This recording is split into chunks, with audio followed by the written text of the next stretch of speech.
আমরা ঢাকা ইউনিভার্সিটিতে একটা অ্যাপারেন্টলি একটা স্বচ্ছ নির্বাচন হয়েছে, কিন্তু আমরা সেখানে যেভাবে শোডাউন হয়েছে, সেভাবে যেহেতু যেই রাজনৈতিক দলগুলো, ক্রিয়াশীল রাজনৈতিক দলগুলোর যেই ম্যান বেসড র্যালি হয়েছে, মানে 3টা থেকে শুরু হয়েছে ঢাকা ইউনিভার্সিটির আশপাশ ঘেরাও করার যে বিষয়টা, সেখানে একটা ইউনিভার্সিটি নির্বাচনে যেভাবে ক্রিয়াশীল রাজনৈতিক দলগুলো তাদের জনশক্তির একটা আপনার শোডাউন দিয়েছে, এটা যে আসন ভিত্তিক হবে না, মানে আসনে নিয়ন্ত্রণ করা আসলে খুবই ডিফিকাল্ট হবে।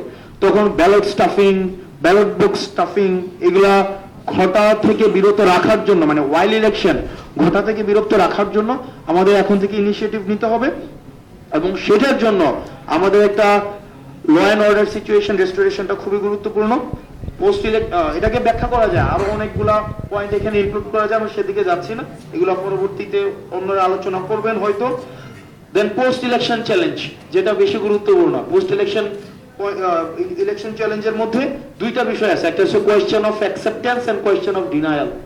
যে ইলেকশনটাকে যদি আমরা পরিস্থিতি যদি তৈরি হয়ে যায় যে আমরা এটাকে ডিনাই করছি, তারপরে রান করার যে বিষয়টা, ইলেকশনের যে একটা চরিত্র দাঁড়াবে, এটাকে আমরা কিভাবে ডিল করছি, আর অ্যাকসেপ্টেন্স যদি হয় এই অ্যাকসেপ্ট যেন সব পার্টি করে নেয়, এটার দায়িত্ব এখন election commission, interim government, civil society and media, তাদের নিতে হবে।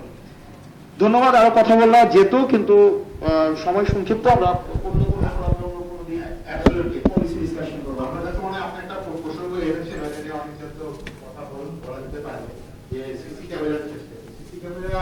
প্রথমত আমরা মনে সবাই একমত হবো যে প্রতিটি পোলিং বুথে যাতে সিসি ক্যামেরা থাকে, কিন্তু সেটাই কি ঘুরে না নাকি এই সিসি ক্যামেরার মানে ফুটেজ এক্সেস কাট থাকে। এবার কিন্তু আমরা দেখলাম সিসি ক্যামেরার ফুটেজ এক্সেস নিয়ে কথা হচ্ছে, কেউ দিচ্ছে না। তো সেই জায়গাটাতে আমাদের সাইড থেকে একটা প্রপোজাল এসেছিল যে এটাকে ক্লাউডে রাখা, যাতে যে কোনো সিটিজেন, যে কোনো মিডিয়া সিসি ক্যামেরার যে কোনো বুথের সিসি ক্যামেরার ফুটেজ এক্সেস করতে পারে। তো এটাও বোধহয় আমার কাছে মনে হয় আজকের এই ফোরাম থেকে আমরা ইলেকশন কমিশনের কাছে প্রস্তাব করতে পারি। একটা প্রশ্ন আসবে, এটা ভেরি এক্সপেন্সিভ ব্যাপার, যদি আমরা এটা করতে চাই হয়তো এটা 2000-3000 টাকা লাগবে, কিন্তু আমার পয়েন্ট হচ্ছে 2000 লোক মারা গেছে, তাদের থেকে তো আসলে বড় কস্ট অন্য কিছু না। আমার মনে হয় যে যত কস্টই লাগুক না কেন, ইনফ্রাস্ট্রাকচার বা টেকনোলজি যদি দিয়ে কিছুটা হলেও আমরা ফেয়ার করতে পারি, সেই কস্টটা সরকারের দিতে হবে, ফাইন্যান্স মিনিস্ট্রি দিতে হবে। এর থেকে বড় ইম্পর্টেন্ট আসলে আর কিছু না। তো আমার মনে হয় জুনায়েদ সাকিও যেতে হবে ঐক্যমত্য কমিশনে। আমি এই পর্যায়ে জুনায়েদ সাকিকে রিকোয়েস্ট করছি।